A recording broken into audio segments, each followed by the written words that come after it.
Oh mein Gott, das ist der gefühlt 31. Versuch, dieses Video heute zu drehen. Es gibt einfach Tage, da sind wir gut vor Publikum und es gibt Tage, da will es nicht so wirklich gelingen. Da ist dann auch egal, wenn der Hintergrund stimmt, der Bildausschnitt schön ist, das Licht gut ist, der Ton gut ist, die Bluse passt und die Haare sitzen und auch noch das Make-up perfekt ist. Trotz alledem verhaspeln wir uns, sind fahrig und kommen nicht zum Punkt.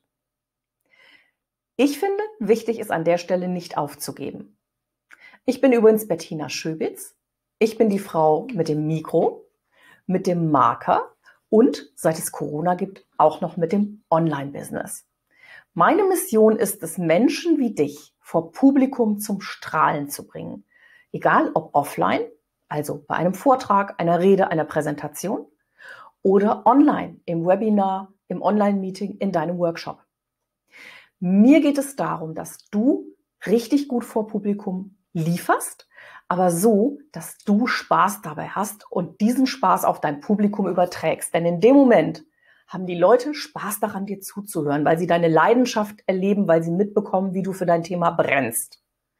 Und dann bleibt das, was du sagst, über dein Unternehmen, dein fachliches Thema oder auch deine Persönlichkeit im Kopf der Menschen hängen. Und das ist ja das, was wir erreichen wollen. Warum ich das tue? Naja, ich habe in mittlerweile vielen Jahren Berufsleben unendlich viele wirklich, wirklich tolle Präsentationen erlebt, aber mindestens ebenso viele wirklich grauenvoll schreckliche.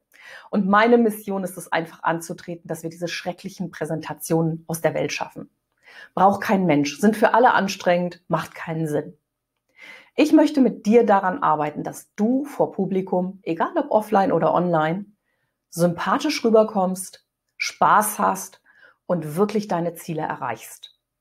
Wenn du dazu mehr wissen möchtest, stöbere einfach auf meiner Website bettinaschöbitz.de oder wenn dich das Thema Marker vordringlich interessiert, dann geh auf die Website Visutrainment.de. Schreibt sich übrigens mit V wie Visualisierung, Training und Entertainment. Ich freue mich auf den Kontakt mit dir und wünsche dir jetzt noch einen kreativen Tag.